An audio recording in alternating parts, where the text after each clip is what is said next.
Bharat Ratna doctor Bhimrao Ambedkar को कोटि कोटि नमन। ये कार्यक्रम डॉक्टर भीमराव अंबेडकर के जीवन पर आधारित है, जहां भारत की जनता के प्रति उनके योगदानों को पूरी सजगता से चित्रित और रेखांकित करने का प्रयास है। कार्यक्रम में दिखाई गई घटनाएं लब्ध प्रतिष्ठ पुस्तकों से ली गई हैं। इस कार्यक्रम के जरिए चैनल की ओर से एक विश्वसनीय, सजग और सकारात्मक प्रयास है कि डॉक्टर बाबा साहेब भीमराव अंबेडकर के जीवन की संघर्ष यात्रा एवं गौरव गाथा पूरे आदर के साथ घर घर पहुंचे और उनके योगदानों से सभी संपूर्णता में परिचित और आह्लादित हों। अरे सौदा है कि बहन हर रात आराम से रहे, इसके लिए एक रात पीड़ा उठाओ। ठीक है भाऊ, इसकी क्या जरूरत है भाऊ? अरे चुप कर। देखते हैं ना कि ये भीमराव अपनी बहन की खुशी के लिए क्या करता है।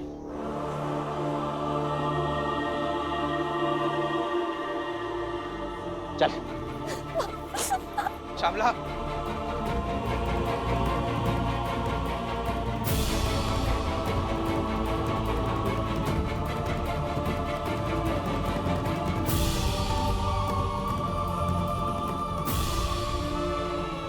आई, पता नहीं शिशुपाल जी ने भीम भैया को क्यों बुलाया होगा। अब लौट कर आए तब पता चले।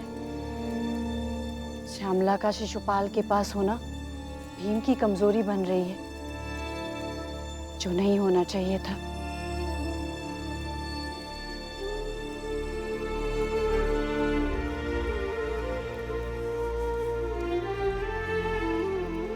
भीम, ये क्या है भीम? इतने ठंड में बिना कंबल के बाहर चले गए। क्या कहा शिशुपाल ने? उन्होंने कहा कि मुझे ठंड में रात भर बाहर रहना होगा बिना कंबल के। शायद मेरा ही कंबल लेना उन्हें पसंद नहीं होगा, तो मैं कंबल वहां छोड़ कर आया हूँ। भीम भैया अंदर जाइए, बाहर बहुत ठंड है। अरे नहीं दीपक, अब आज की रात तो ऐसी ही ठंड में मुझे बाहर ही रहना होगा। आप उनकी बातों में मत आइए। वो तो ये सब जानबूझकर कर रहे हैं ताकि रात भर में आपकी तबीयत खराब हो सके। और फिर उस शर्त का क्या मतलब है, जब वो शर्त लगाकर अपने घर चला गया और फिर देखने भी नहीं आया कि तुम घर के अंदर हो या घर के बाहर हो? दो बातें हैं बाबा।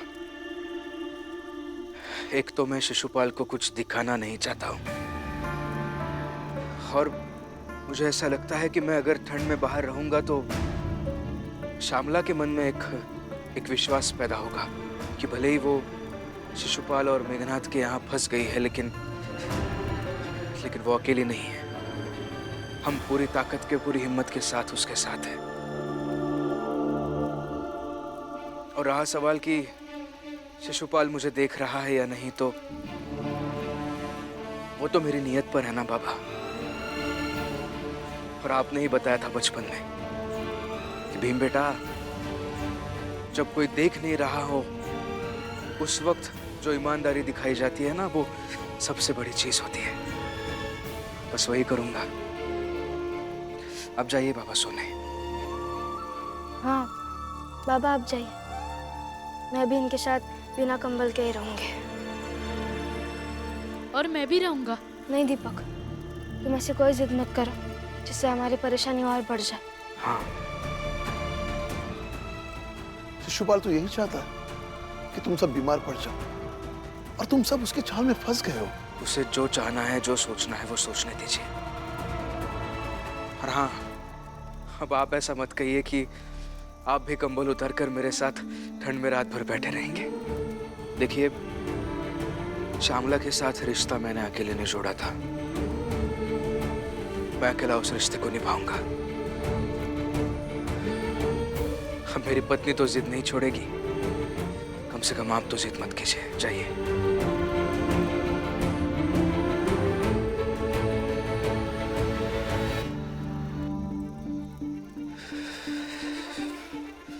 शोभा का कि आप भी जाइए, ऊपर बहुत ठंड है। जाओ जाओ जाओ दीपक।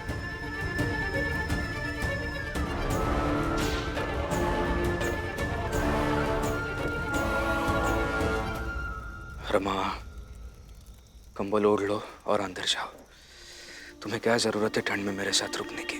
अब इस पर सोचिए मत कि हमारे पास कंबल है। हमारे साथ कैसे कितने लोग होंगे जिनके पास कंबल ही नहीं है। सोचिए वो कैसे रहते होंगे। वो सब पता है मुझे, लेकिन मेरा पति धर्म मुझे इजाजत नहीं देता कि मैं मेरी पत्नी को ऐसे रात में इस ठंड में रख लूं। लेकिन क्या दिक्कत है, साथ में रहता है ना। पर एक साथ एक परिस्थिति में रहने से बड़ा कोई धर्म नहीं होता है। अरे ऐसे ही सुबह हो जाएगी, पता भी नहीं चलेगा। नहीं मानोगी तुम।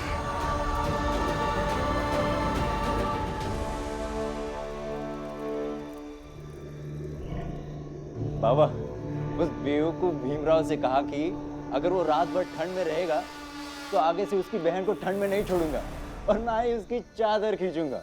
ऐसे कहते ही वो फट से मान भी गया। सुंदर, अति सुंदर। अरे ऐसी कड़कती ठंड में वो भीमराव बिना चादर के सोएगा तो ऐसे ही मर जाएगा।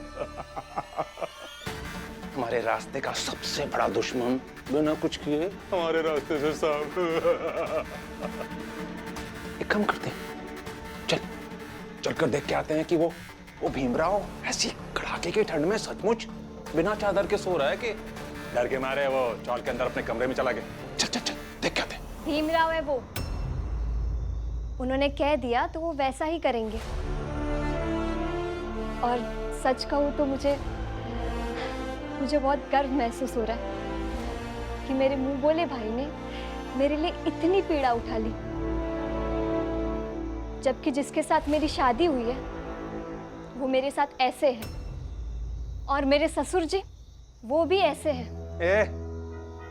एक दिन ठंड में रहना कोई बहुत बड़ी बात नहीं है। अरे अगर रिश्ते अच्छे हो तो कोई भी रह सकता है, मैं भी रह सकता हूं। इसलिए उस भीमराव को ज्यादा महान मत बना। चल जा काम कर।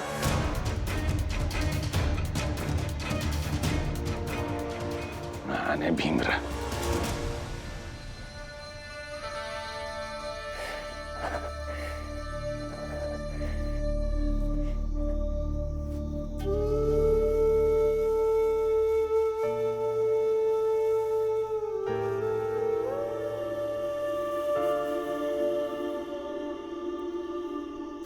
भीम बाबू,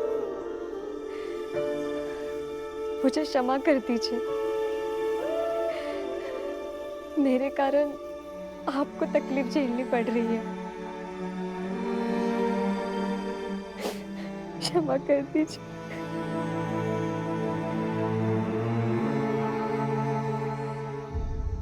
क्षमा करो श्यामला, मेरे कारण तुम्हें तकलीफ उठानी पड़ रही है।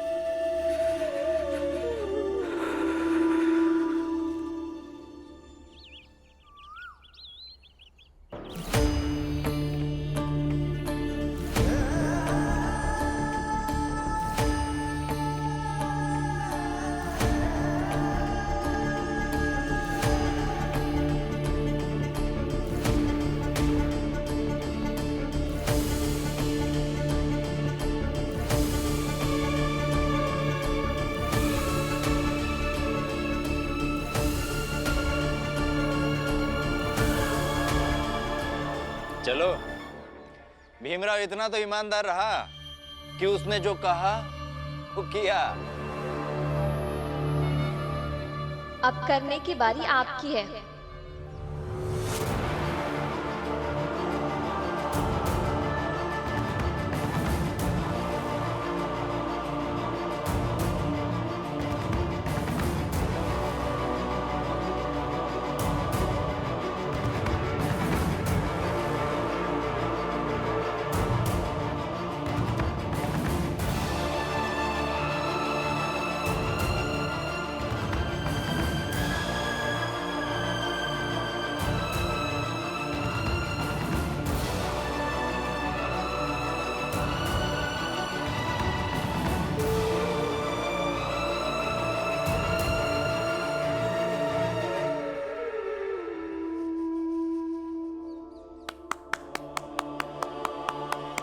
मैंने कभी नहीं देखा ऐसा समर्पण। किसी को रोज चद्दर मिल जाए और उसके लिए खुद रात भर ठंड में रह गया वो। लेकिन पूरी तरह से विश्वास भी तो नहीं है ना कि शिशुपाल जी ने जो कहा है उस पर वो कायम रहेंगे। हाँ, तो शिशुपाल जी को भी मानना ही होगा। और मैं अपने भाई और भाभी के त्याग को ऐसे थोड़ी ना जाने दूंगी। हाँ शिशुपाल जी, अब आने वाली हर रात हम आपकी शर्त मानते नहीं रहेंगे। आपको भी अपनी बातें माननी होगी। हाँ ठीक है, समझ गए हम। ठंड नहीं लगने देंगे इसे। लेकिन अब ये साबित होना जरूरी है कि मेरे ससुर जी मेरे पति शिशुपाल जी के लिए कितना त्याग कर सकते हैं। क्योंकि कल रात मेरे ससुर जी कह रहे थे कि कौन सी बड़ी बात हो गई कि भीमराव ठंड में खड़ा है, मैं भी अपनी बेटी के लिए खड़ा हो सकता हूँ। तो अब मैं चाहती हूँ कि मेरे ससुर मेरे पति शिशुपाल जी के लिए वही त्याग करे जो मेरे मुंह बोले भाई ने मेरे लिए किया है।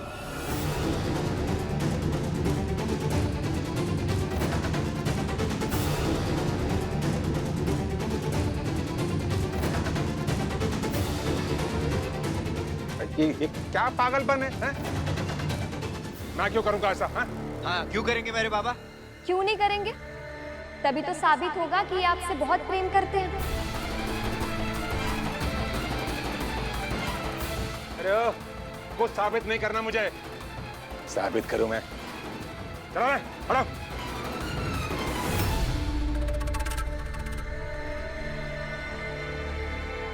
ये एक बहू होकर ऐसा कर रही है, ये सही नहीं है, गलत है ये। नहीं रमा, ये सही कर रही है। कल देर रात श्यामला चाल में आई थी, तब तुम सो रही थी, तब हम दोनों की बात हुई। भीम भाऊ,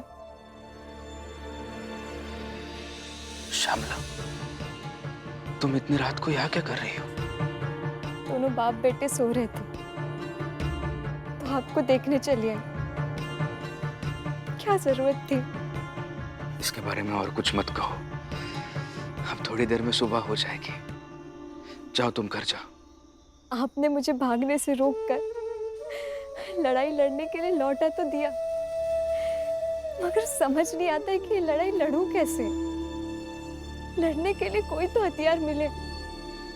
लड़ाई लड़ने के लिए जब कोई हथियार नहीं मिलता है ना, तब मौके को अपने हिसाब से हथियार बना लेना चाहिए। मतलब मैं कुछ समझी नहीं। देखो, मैं समझाता हूँ। शिशुपाल जो भी करते हैं, जो भी कहते हैं, वो अपने पिता मेघनाथ जी के कहने पर करते हैं। इतना तो मानती हो? वैसे हर बेटे को अपनी पिता का आज्ञा का पालन करना चाहिए। पिता ने जो रास्ता दिखाया है उस रास्ते पर चलना चाहिए, जरूर चलना चाहिए। मगर कई बार एक बेटा भी उसके पिता के रास्ते तय कर सकता है। और शिशुपाल जी को अगर बदलना है तो उनके सामने मेघनाथ जी की गंदी सोच और उनके कमियों को लाना होगा, तब जाकर कुछ हो पाएगा। तब इसके बाद तुम्हें ऐसा मौका कब मिलता है, इसके बारे में सोचते रहो, ठीक है?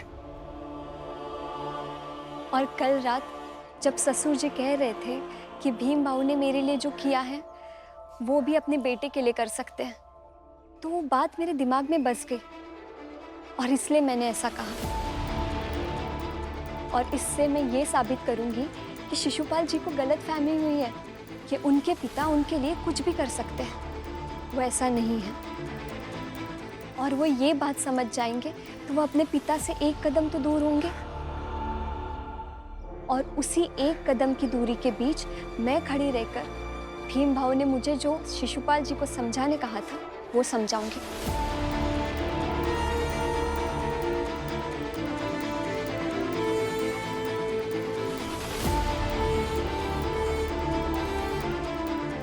भीम भाऊ, कल की रात के लिए मैं आपकी ऋणी हूँ।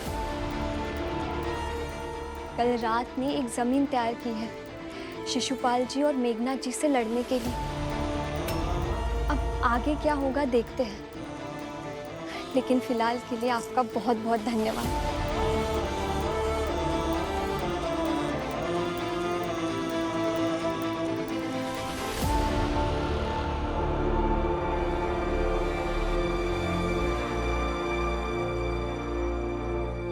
क्या हुआ भीमबाव?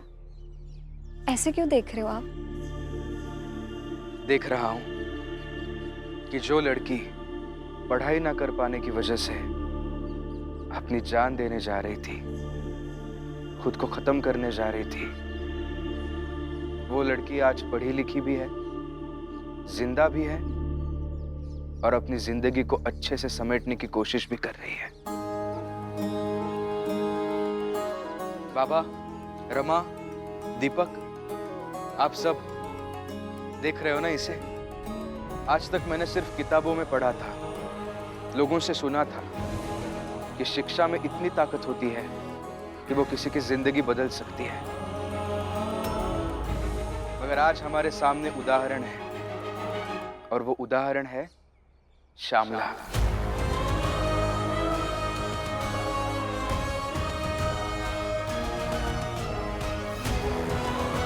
और जब किसी व्यक्ति को किसी चीज के लिए उदाहरण मिल जाता है ना, तब उसकी मान्यता और ज्यादा मजबूत हो जाती है। इसलिए आज मैं पूरी जिम्मेदारी और विश्वास के साथ ये कह रहा हूं कि शिक्षा एकमात्र ऐसा जादू है जो किसी की भी जिंदगी बदल सकता है, व्यक्ति को और प्रभावी बना सकता है, व्यक्ति के जीवन को एक नया आकार दे सकता है, नए मायने दे सकता है।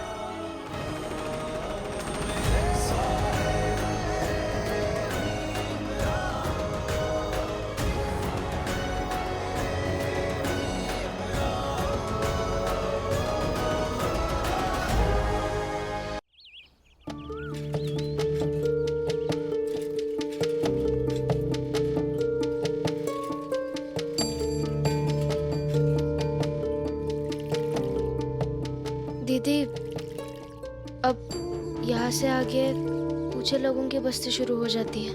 मैं आपको आपके घर तक छोड़ने नहीं आ पाऊंगी, नहीं तो बवाल हो जाएगा। रमा भाभी, आपको यहाँ तक आने की भी जरूरत नहीं थी। आपका और भीम भाव का साथ ही काफी है, बाकी लड़ाई तो मैं खुद लड़ लूंगी। हाँ, लेकिन अपना ख्याल भी रखिएगा। बिल्कुल, और आप भी निश्चिंत रहिए, ये श्यामला अपनी ये लड़ाई जीत कर अपने भीम भाव को समर्पित करेगी। चलते हैं।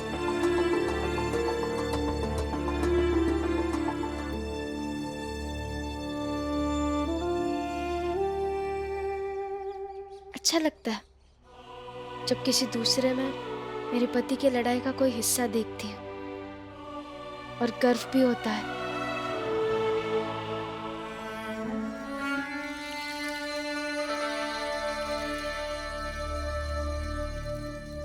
अब तो इस बात के गुण गाए जाएंगे कि भीम और रमा दोनों रात भर ठंड में थे। मुझे तो ये समझ नहीं आता कि ये दोनों शांति से क्यों नहीं जीते हैं।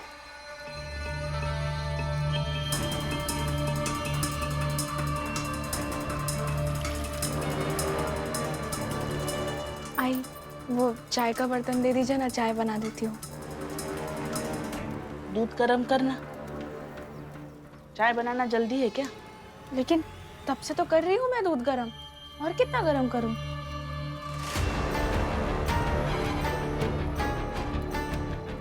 दूध और गर्म करती रहे और इसका उबाल घर के बाकी लोगों पर आने दे।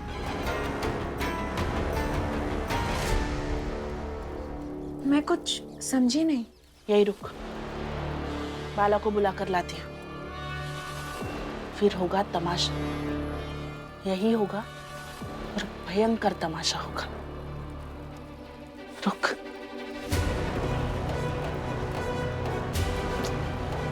पता नहीं अब आई क्या करने वाली है। अब क्या बताऊं मैं तुम लोगों को कि मुझ पर क्या बीत रही। मेरी बहू उन छोटे लोगों के मोहल्ले में गई है, सोचिए। नहीं, ऐसा ही नहीं बोल रहा मैं, अभी देखिएगा आपके सामने आएगी वो, उसी मोहल्ले से। बताइए, अब ऐसी लड़की को मैं क्यों झेलूं और कब तक झेलूं? और फिर ऐसी पत्नी को कोई कैसे रखे जिसे अपने पति और परिवार की कोई चिंता ही नहीं है? ऐसा नहीं है।